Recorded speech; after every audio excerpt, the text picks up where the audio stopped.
जनवरी 2010 international atomic energy की एक investigative team Iran के नेतांज शहर में स्थित न्यूक्लियर एनरिचमेंट प्लांट का दौरा करती है, जिसका मकसद ये पता लगाना था कि कहीं ईरान न्यूक्लियर वेपन्स तो नहीं बना रहा, और ये सब अमेरिका के इशारे पर हो रहा था। आपको ये जानकर बड़ी हैरानी होगी कि ईरान का न्यूक्लियर प्रोग्राम अमेरिका ने ही शुरू करवाया था। इसके बारे में भी बताऊंगा। पहले जरा ये जान लेते हैं कि एटॉमिक एनर्जी की इन्वेस्टिगेटिव टीम को वहाँ पर क्या मिला। इन्वेस्टिगेटिव टीम ने ये देखा कि वेपन ग्रेड यूरेनियम बनाने के लिए इस्तेमाल में ली जा रही सेंट्रीफ्यूज ट्यूब एक एक करके अपने आप फटती जा रही थी, और ये किसी को भी नहीं समझ में आ रहा था कि आखिर हो क्या रहा है और हो क्यों रहा है। और मैं उन लोगों की बात कर रहा हूँ जो इस टेक्नोलॉजी के एक्सपर्ट थे। इनमें वो लोग भी शामिल थे जिन्होंने इन चीजों का निर्माण किया था। अब अगर आपके दिमाग में ये सवाल आ रहा है कि जी ये सेंट्रीफ्यूज क्या चीज है, कैसे काम करती है, और पहाड़ों से निकलने वाला यूरेनियम का raw material pure weapon grade uranium कैसे बनता है, तो अगर आपको इन चीजों में इंटरेस्ट है तो कमेंट में लिख देना। मैं इसके ऊपर एक अलग से वीडियो बना दूंगा। आगे चलते हैं। अब तक आपने जो भी जाना वहाँ से आपके दिमाग में 3 सवाल आने चाहिए। पहला ये कि भैया ये इंटरनेशनल एटॉमिक एनर्जी काहे पूरी दुनिया का थानेदार बन के घूम रहा है, कोई देश अपने देश में क्या कर रहा है, इसकी जानकारी इसे देने की क्या जरूरत है, और क्या ये एजेंसी सिर्फ ईरान के पीछे पड़ी थी। और तीसरा ये कि इसके बाद ईरान ने क्या किया, कोई तो समाधान ढूंढा होगा। हाँ जी, बिल्कुल ढूंढा था। अब अगर इन 3 सवालों में से इंटरनेशनल एटॉमिक एनर्जी के इतिहास की बात करें तो इसका जवाब बड़ा लंबा है, और मैं इसे शॉर्ट में वीडियो के एंड में बता दूंगा। अब चलते हैं दूसरे सवाल पर। तो भैया क्या ये एजेंसी सिर्फ ईरान को ही स्पेशल ट्रीटमेंट दे रही थी? ना, ऐसा नहीं है। अब किसी और के उदाहरण के बजाय भारत का ही उदाहरण ले लो। सन 2014 में प्रधानमंत्री नरेंद्र मोदी इलेक्शन जीतकर एक नई सरकार का गठन करते हैं। अमेरिका के कान खड़े हो जाते हैं, क्योंकि अगर प्रधानमंत्री के भाषणों को सुना जाए और उनका ट्रैक रिकॉर्ड देखा जाए तो उससे साफ लगता था कि ये आदमी नेशनलिस्ट है, और अमेरिका को नेशनलिस्ट लोग पसंद नहीं हैं। तो अमेरिका को ये डर था कि भैया मोदी साहब के अंडर भारत अपने न्यूक्लियर प्रोग्राम को बहुत तेजी से आगे बढ़ाएगा। इसीलिए सन 2015 में इंटरनेशनल एटॉमिक एनर्जी एजेंसी की कीर्तन मंडली भारत के दरवाजे पे कीर्तन करने के लिए पहुंच जाती है। अब वैसे मुझे डेट ढंग से याद नहीं है, या तो 9 मार्च है या 27 मार्च है, पर है 2015 की घटना। और ये अकेली घटना नहीं थी। इससे पहले मनमोहन सिंह की सरकार में भी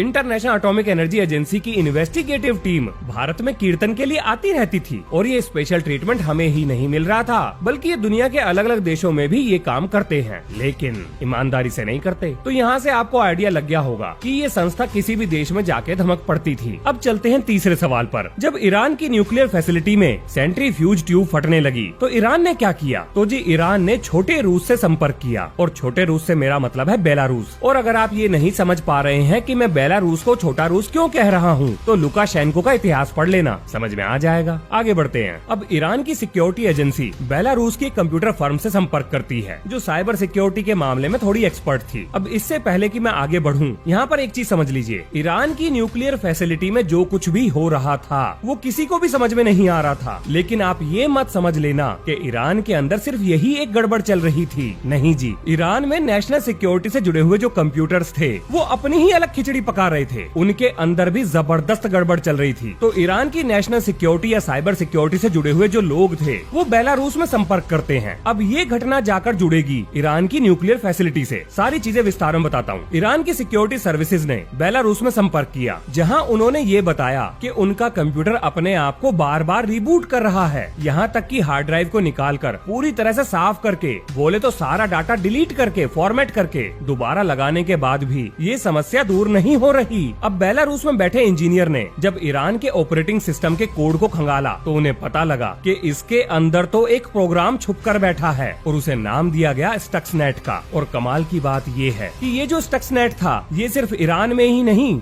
बल्कि पूरी दुनिया के कंप्यूटर्स में मौजूद था। ये लगभग पूरी दुनिया को अपने कंट्रोल में धीरे धीरे कर रहा था। हाँ जी, भारत में भी था। सरकार नहीं बताएगी ये बात ओपन में। अब इससे पहले कि मैं इस प्रोग्राम को ईरान की न्यूक्लियर फैसिलिटी से जोड़ूं, जरा आप ये समझ लो कि आखिर ये प्रोग्राम इतना खास क्यों था। इस प्रोग्राम के कोड को देखने के बाद साइबर सिक्योरिटी से जुड़े हुए लोगों को ये बात बहुत अच्छे से समझ में आ गई थी कि ये काम किसी चिरकुट हैकर का नहीं है जो अपने बेसमेंट में बैठकर पिज्जा खाते हुए उल्टे सीधे कोड लिख रहा है, क्योंकि ज्यादातर ऐसे मालवेयर 10-20 किलोबाइट के होते हैं, लेकिन ये प्रोग्राम 500 किलोबाइट का था। अब सिक्योरिटी एक्सपर्ट्स के लिए अगला बड़ा सवाल ये था कि आखिर इतना बड़ा प्रोग्राम बिना कंप्यूटर में डिटेक्ट हुए इतने आराम से कैसे छुपकर बैठा था और क्या क्या कर सकता था। तो ये पता करने के लिए उन्होंने इस प्रोग्राम को एक पेन ड्राइव में डालकर बिल्कुल नए कंप्यूटर से अटैच कर दिया। और ये कंप्यूटर कोई पुराने जमाने के बाबा आदम के कंप्यूटर नहीं थे, ये बिल्कुल लेटेस्ट कटिंग एज टेक्नोलॉजी से लैस थे। मतलब जो भी सिक्योरिटी आप सोच सकते हैं वो सारी इस कंप्यूटर के अंदर मौजूद थी। लेकिन इसके बाद जो हुआ वो बड़ा हैरान करने वाला था। जैसे ही पेन ड्राइव लगी, इसने साइबर सिक्योरिटी के कंप्यूटर को इन्फेक्ट कर दिया और जितनी भी पीपनी शीपनी ढोल नगाड़े अलार्म शलार्म ये पकड़ने के लिए लगाए गए थे कि भैया कंप्यूटर में कोई अनवांटेड प्रोग्राम घुस गया है, उनमें से किसी को भी ना पता लगा कि भैया कोई मालवेयर कंप्यूटर के तार का सितार बनाकर खेल रहा है। अब देखो, आप में से कुछ लोग कंप्यूटर्स के बारे में अच्छी खासी नॉलेज रखते होंगे। अब देखो, कंप्यूटर्स के बारे में मैं कोई बहुत बड़ा ज्ञानी पंडित तो हूँ नहीं, तो छोटा मोटा जो मुझे पता है वो बता देता हूँ। जब भी आप अपने कंप्यूटर में किसी सॉफ्टवेयर को इंस्टॉल करते हैं तो आपके कंप्यूटर का ऑपरेटिंग सिस्टम ये चेक करता है कि भैया ये सॉफ्टवेयर किस वेरीफाइड पब्लिशर ने बनाया है, मतलब इसके डिजिटल सर्टिफिकेट को चेक करता है। अब कोई इन्फेक्टेड प्रोग्राम जब आपके कंप्यूटर में इंस्टॉल होने की कोशिश करता है तो जाहिर सी बात है उसके पास अपना ओरिजिनल सर्टिफिकेट तो होगा नहीं, तो वो किसी और का सर्टिफिकेट चुराकर उसमें गड़बड़ झाला करके अपने आप को आपके ऑपरेटिंग सिस्टम में इंस्टॉल करने की कोशिश करता है। लेकिन ज्यादातर मामलों में ये पकड़े जाते हैं और तब आपको ऐसी वार्निंग मिलती है। लेकिन स्टक्सनेट के साथ कमाल की बात ये थी कि इसने किसी और के डिजिटल सर्टिफिकेट के साथ छेड़खानी नहीं की थी, बल्कि असली सर्टिफिकेट ही चुरा लिया था। इसीलिए तो इसे ऑपरेटिंग सिस्टम नहीं पकड़ पा रहे थे। टेक्निकल हो गया, मतलब कंफ्यूजन हो गया, कोई नहीं, आसान भाषा में समझो। भैया आप पहुंच गए अमीरों की शादी में जहां पर बिना कार्ड के एंट्री ना थी। अब आपके पास हैं दो तरीके, या तो नकली कार्ड छपवाओ और उसे लेके पहुंच जाओ, या फिर किसी का असली कार्ड ही चुरा लो और एंट्री मार लो। अब असली कार्ड देखकर दरवाजे पे खड़े हुए गार्ड आपको रोकेंगे नहीं, बल्कि सम्मान के साथ अंदर जाने देंगे। अब यहाँ पे जो गार्ड हैं वो है कंप्यूटर का सिक्योरिटी सिस्टम, और जो शादी समारोह है वो है आपकी कंप्यूटर की फाइल्स, और जो आप हो जो कि किसी का असली कार्ड चुरा कर जा रहे हो, आप हो स्टक्सनेट। बस इतना सा है। अब भैया ये प्रोग्राम कंप्यूटर में घुसते ही पूछता था, स्वागत नहीं करोगे हमारा? अरे मजाक कर रहा हूँ, ये क्या कर रहा हूँ। चलो आपको मजे की बात बताता हूँ। इस प्रोग्राम के पास जो डिजिटल सर्टिफिकेट थे वो दो ऐसी कंपनियों के थे जिन्हें आप भी यूज कर रहे हो, मैं भी यूज कर रहा हूँ, और मुझे लगता है कि दुनिया की 90% आबादी जो कंप्यूटर चलाती है वो भी इस्तेमाल कर रही है। इस प्रोग्राम को जो डिजिटल सर्टिफिकेट असाइन हुआ था वो था रियल टेक कंपनी का और जे माइक्रोन टेक्नोलॉजीज का। अब अगला सवाल आता है ये कि इस प्रोग्राम के पास ओरिजिनल डिजिटल सर्टिफिकेट आया कहाँ से? मेरा इशारा समझ रहे हो ना? कैसे आ सकता है ओरिजिनल सर्टिफिकेट? हाँ, अगर आप समझ गए तो मुबारक हो, और अगर नहीं समझे तो सुनो। ऐसा तभी हो सकता है अगर उस देश की सरकार जिस देश में ये डिजिटल सर्टिफिकेट रखे हैं वही इन कंपनीज पर दबाव डालकर ये डिजिटल सर्टिफिकेट निकलवा ले। सारे तार जुड़ गए ना? कौन करेगा ऐसा काम? भाई साहब वही करेगा जिसका है ऐसे कामों में नाम बदनाम। हथियारों के ठेकेदार, जंग के सरदार, पूरी दुनिया में ह्यूमन राइट्स के थानेदार, अमेरिका खूंखार। अब सुनो आगे। ईरान में बैठे हुए सिक्योरिटी एक्सपर्ट्स को ये पता लग गया कि ये प्रोग्राम जैसे ही कंप्यूटर के अंदर घुसता था, इसका सबसे पहला काम था ये कि जितने भी स्टोरेज डिवाइस उस कंप्यूटर से कनेक्टेड हैं, सबके अंदर घुस जाओ, अपनी कॉपी बनाओ और शांत होकर बैठ जाओ, ताकि जब वो स्टोरेज डिवाइस किसी और कंप्यूटर से जुड़े तो ये सेम काम ये दोबारा दोहराए। और इस तरीके से ये बिना नेटवर्क से जुड़े हुए एक एक करके हर मशीन के अंदर घुसता था। अब ईरान के सिक्योरिटी एक्सपर्ट इस नतीजे पर पहुंचे कि भाई साहब ये तो जीरो डे एक्सप्लॉइट है। अब जिनको नहीं पता कि जीरो डे एक्सप्लॉइट क्या चीज है, उनको शॉर्ट में बता देता हूँ। मान लो आप एक ताला खरीद के लाए। अब आपको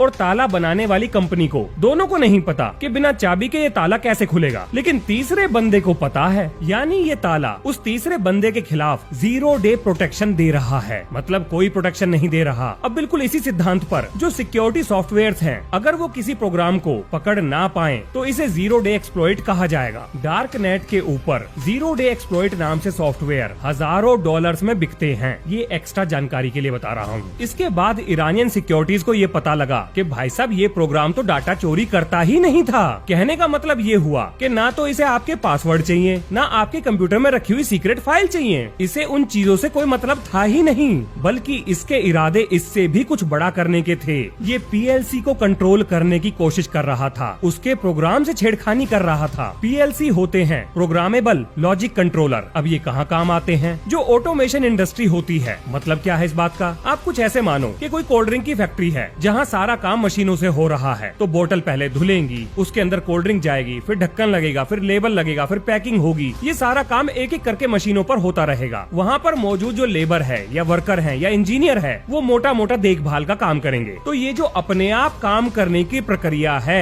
ये पीएलसी के द्वारा की जाती है। और ये तो छोटा सा उदाहरण है। बड़े बड़े gas station, petrol pumps, traffic lights, nuclear facility, medicine industry, health care sector, defence sector, missiles, submarines, aircraft, ऐसी कोई भी मशीन नहीं जो ऑटोमेशन पर डिजाइन की गई हो और उसके अंदर पीएलसी ना लगा हो। ये पीएलसी के प्रोग्राम के साथ छेड़खानी करके चुपचाप उसके अंदर बैठा रहता था। किसी को भी नहीं पता कि ये कब और क्या कर देगा। इसकी ताकत का अंदाजा आप इस बात से लगाइए। मान लेते हैं कि दो देशों के बीच में जंग छिड़ जाए और एक देश की सबमरीन अपने आप पानी के अंदर बंद हो जाए, वो तो डूब जाएंगी, या अपने आप मिसाइल फायर हो जाएं, या आपने जो बांध बनाए हैं, जो पानी रोका हुआ है, उनमें से अपने आप पानी निकलना शुरू हो जाए, जिसे आप रोक नहीं सकते। आपने अपनी सैटेलाइट्स को जहां पर टारगेट किया हुआ है दुश्मन पर नजर रखने के लिए, वो किसी और दिशा में घूम जाएं। अगर आप किसी तरह से पीएलसी को कंट्रोल कर लें तो बिना एक भी गोली चलाए आप किसी भी देश को घुटनों पर ला सकते हैं। आपको अंदाजा लग गया होगा कि ये प्रोग्राम कितना खतरनाक था। अब आगे सुनिए। ये प्रोग्राम अगर इंटरनेट से जुड़ जाए तो उस नेटवर्क से जितने भी कंप्यूटर कनेक्टेड थे, ये अपने आप उन सभी के अंदर चला जाता था। अब ईरानियन न्यूक्लियर फैसिलिटी में जो सेंट्रीफ्यूज को कंट्रोल करने के लिए कंप्यूटर्स लगे थे, वो एयर गैप्ड थे। अब इसका क्या मतलब हुआ? एयर गैप्ड का मतलब ये होता है कि वो कंप्यूटर अपने लोकल नेटवर्क से कनेक्टेड थे, यानी किसी भी बाहरी नेटवर्क से, यानी इंटरनेट से उनका कोई लेना देना नहीं था। अब देखिए, हुआ कुछ ये था कि ईरानियन न्यूक्लियर फैसिलिटी में काम करने वाले साइंटिस्ट अपने घर भी जाते थे, वहाँ पर भी काम करते थे। उन्हें सिक्योरिटी मिली हुई थी तो सुरक्षा की कोई टेंशन नहीं थी। लेकिन वहाँ पर जब वो काम करते हुए अपनी पेन ड्राइव या हार्ड ड्राइव इंटरनेट से कनेक्ट करते थे, तो उसी समय पर स्टक्सनेट नाम का ये सॉफ्टवेयर उनकी पेन ड्राइव या हार्ड ड्राइव में घुस गया। और जब वो पेन ड्राइव या हार्ड ड्राइव लेकर ईरानियन न्यूक्लियर फैसिलिटी में गए और कनेक्ट करा, तब ये सॉफ्टवेयर न्यूक्लियर फैसिलिटी की पीएलसी डिवाइस के अंदर घुसकर बैठ गया, यानी सेंट्रीफ्यूज को कंट्रोल करने वाली पीएलसी डिवाइस के अंदर। अब जो बताने जा रहा हूँ उसे बहुत ध्यान से सुनना। सेंट्रीफ्यूज की पीएलसी डिवाइस, सेंट्रीफ्यूज के अंदर न्यूक्लियर फ्यूल किस रफ्तार से घूमेगा, यानी उसकी स्पिन कितनी होगी, इसको कंट्रोल करने का काम करती थी। अब अगर ये स्पिन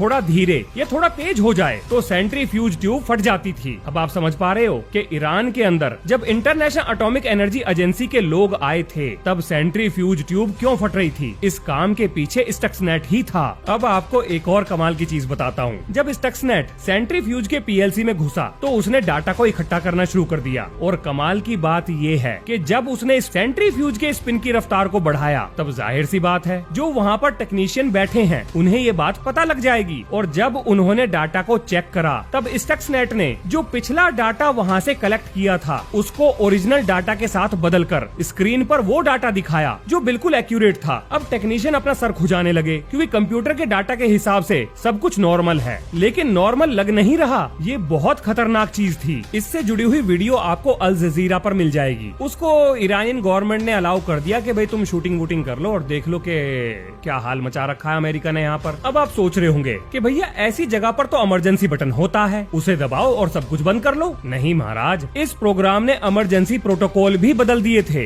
यानी आप कितना भी बटन दबा लो, सेंट्रीफ्यूज ट्यूब को फटने से नहीं रोक सकते थे। स्टक्सनेट ने हर वो चीज सोच रखी थी, हर उस चीज को कंट्रोल में ले लिया था जो उसको रोकने के लिए इस्तेमाल में ली जा सकती थी, और ये हर चीज के लिए तैयार था। अब जरा थोड़ी सी जियोपॉलिटिक्स के ऊपर भी बात कर लेते हैं। आखिर ईरान वेपन ग्रेड यूरेनियम के लिए इतनी ताकत क्यों लगा रहा है? भाई सब बिजली पैदा करने के लिए। ये बात किसने बताई? ईरान ने खुद। अमेरिका और इजराइल क्या कह रहे हैं? भैया इन दोनों का है कहना साफ, हम नहीं कर सकते ईरान पे ट्रस्ट, करना पड़ेगा इसके न्यूक्लियर प्रोग्राम को नष्ट, क्योंकि ये हथियार बना लेगा। न्यूक्लियर वेपन बनाकर ईरान क्या हासिल कर लेगा? तो देखो जी, खाड़ी देशों के भैया बोले तो सऊदी अरेबिया बन बैठे हैं सबके सरदार। अब ईरान को चाहिए अपने हिस्से का व्यापार, क्योंकि सारा तेल तो सऊदी बेच रहा है। अब अगर ईरानी हथियार बना लेंगे तो जाहिर सी बात है ये बनेगा सऊदी अरेबिया के लिए चुनौती, और लग जाएगी उसकी पनौती। सारा खेल पैसे का है। न्यूक्लियर वेपन बनाने के बाद ईरान को ये गारंटी मिल जाएगी कि अमेरिका कभी भी उसके देश में घुसकर हमला करने के बारे में सोचेगा भी नहीं। अब ईरान को न्यूक्लियर वेपन बनाने से रोकने के लिए अमेरिका ने एक सीक्रेट ऑपरेशन लॉन्च किया, जिसका नाम था ऑपरेशन ओलंपिक गेम्स।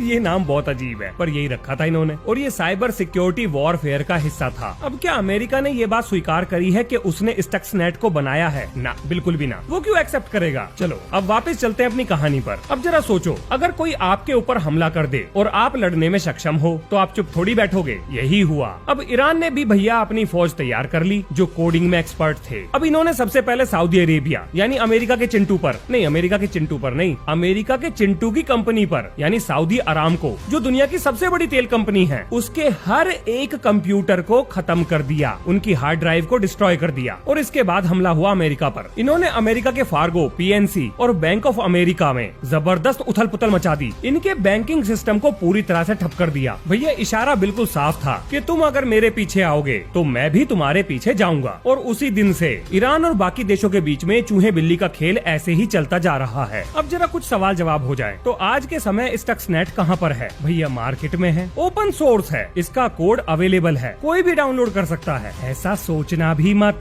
मतलब ये बात सही है कि इसका कोड इंटरनेट पर तो अवेलेबल है, लेकिन वो सही है या नहीं है इसकी गारंटी कोई भी नहीं दे सकता। लेकिन डार्क नेट पर इसका कोड मिल जाएगा। अब सोचो जिसको कोडिंग आती हो, जो ऐसी खुराफात हरकतें करता हो, उसे इसका कोड मिल जाए तो वो इसे मॉडिफाई करके बड़े बड़े कारनामे अंजाम दे सकता है। अब जरा आप ये सोचिए कि आज के समय हम पिक्चर और वीडियो बनाने के लिए एआई का इस्तेमाल करते हैं। लोग कंप्यूटर कोड को भी एआई की मदद से लिख रहे हैं। अब ऐसी स्थिति में अगर स्टक्सनेट को एआई के साथ जोड़कर स्मार्ट बना दिया जाए तो ये प्रोग्राम क्या क्या कर सकता है, इसे सोचकर ही डर लगता है। टर्मिनेटर मूवी के अंदर जो स्काईनेट दिखाया गया था वो बहुत ही जल्द इस प्रोग्राम की मदद से सच हो जाएगा। मशीनें इतनी स्मार्ट हो जाएंगी कि अगर उन्हें जरा सा भी खतरा इंसानों से महसूस हुआ तो वो इंसानों का ही वजूद मिटा देंगी। एआई हमारी सोच से बहुत ही ज्यादा खतरनाक है। ये देशों के अंदर सरकारें गिरा सकता है, डेमोक्रेसीज में इलेक्शन को प्रभावित कर सकता है, आपके पर्सनल डाटा का आपके खिलाफ इस्तेमाल कर सकता है। आज के समय एआई और साइबर सिक्योरिटी ये दो ऐसी चीज हैं जैसे एक जमाने में न्यूक्लियर वेपन हुआ करते थे कि हम तो डूबेंगे सनम लेकिन तुमको साथ लेकर डूबेंगे सनम। यानी अगर तुमने हमारे ऊपर साइबर अटैक किया तो हम भी करेंगे। आज के समय बहुत से देशों ने साइबर वॉरफेयर को नेशनल सिक्योरिटी का हिस्सा बना लिया है। और अगर आपको लगता है कि ऐसा करने के बाद इस तरह के हमले बंद हो जाएंगे तो well,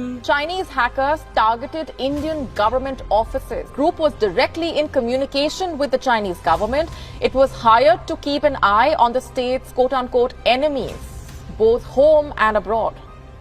Link between the outage in Mumbai in October last year and the suspected role of Chinese hackers. Tonight, as researchers race to develop a vaccine for the coronavirus, hackers from China and other countries are working just as furiously to steal that research to create their own. तो क्या America ने जो इतने साल पहले Stuxnet का निर्माण किया था उसने इस चीज से कोई सबक लिया? मतलब शर्म वरम आ गई हो कि भैया दुनिया खतरे में आ सकती है, घूम फिर के खतरा मेरे ऊपर भी आ सकता है, अंतरात्मा से कोई ऐसी आवाज आई हो? आपको क्या लगता है? अमेरिका ने सोचा भाई ये हथियार तो बड़ा खतरनाक है, अपन इससे भी तगड़ा हथियार बनाएगा, और उन्होंने बना लिया नाइट्रस जूस। हाँ नाम अजीब है लेकिन ये खतरनाक है, काफी खतरनाक है, मतलब सबसे खतरनाक है। मान लो कल को ईरान और अमेरिका के बीच में सीधा युद्ध हो जाता है, मान लेते हैं थोड़ी देर के लिए, तो ये हथियार ईरान के एयर डिफेंस सिस्टम को बेकार कर देगा, उसकी बिजली काट देगा, पानी की सप्लाई रोक देगा, गैस की सप्लाई रोक देगा, ट्रैफिक सिग्नल बिगाड़ देगा, अलग अलग लोगों को सरकारी ऑर्डर के मेल भेजेगा जो ऑर्डर सरकार की तरफ से होंगे ही नहीं। लोगों को फेक फोन कॉल जाएंगी, मैसेजेस जाएंगे, पूरे ईरान में तहलका मच जाएगा। अब ये जो बातें मैं बता रहा हूँ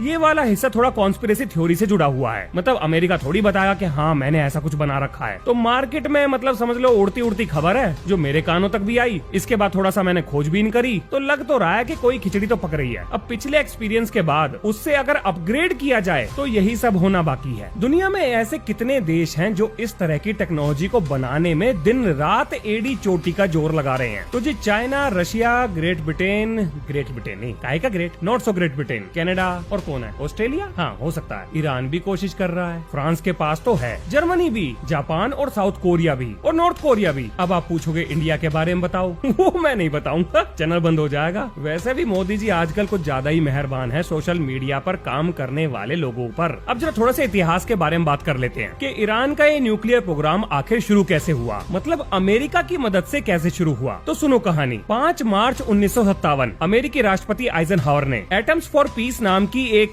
स्कीम चलाई। 1967 में ईरान को अमेरिकी कंपनी से एक रिसर्च रिएक्टर मिल गया। अब इसके बदले में ईरान ने NPT पर साइन कर दिए। ये वही न्यूक्लियर नॉन प्रोलिफरेशन ट्रीटी है जिस पर भारत ने साइन नहीं किए हैं। अब इस ट्रीटी में ये लिखा हुआ है कि भैया आप लोग ना हथियार नहीं बनाओगे, मोटा मोटा ये समझ लो। अब इस बात का मतलब ये भी हुआ कि ईरान का जो एटॉमिक एनर्जी प्रोग्राम है वो इंटरनेशनल एटॉमिक एनर्जी एजेंसी के अंडर आएगा। वही लोग इसे वेरीफाई कर रहे थे और उनकी गाइडलाइन के अंडर ही ये चल रहा था। अब भैया 1979 में ईरानियन रेवोल्यूशन हो गया। अमेरिका ने ईरान से हाथ पीछे खींच लिए। इसके बाद नई ईरानी सरकार ने न्यूक्लियर प्रोग्राम को आगे बढ़ाने के बारे में सोचा और रशियन न्यूक्लियर एक्सपर्ट्स की मदद से अपने न्यूक्लियर प्रोग्राम को आगे बढ़ाना शुरू कर दिया। अब अप्रैल 1984 में एक BND रिपोर्ट लीक हो जाती है कि अगले 2 साल के अंदर ईरान पहला न्यूक्लियर बॉम्ब टेस्ट कर लेगा, जिसके लिए न्यूक्लियर फ्यूल उसे पाकिस्तान के द्वारा दिया जा रहा है। अब बस मोटा मोटा इतना ही समझ लो कि अमेरिका ने पहले ईरान में न्यूक्लियर प्रोग्राम खड़ा किया और फिर बाद में पूरे जोर लगा दिए कि ये प्रोग्राम बंद हो जाए, लेकिन अब ईरान मान नहीं रहा। तो ये था मोटा मोटा इतिहास। अब अगर आपको इसके बारे में कुछ और जानना है या कोई सवाल या सुझाव है तो वो आप कमेंट में लिख सकते हैं। ये है इस वीडियो का अंत। मिलते हैं नेक्स्ट वीडियो में। जय हिंद, जय भारत।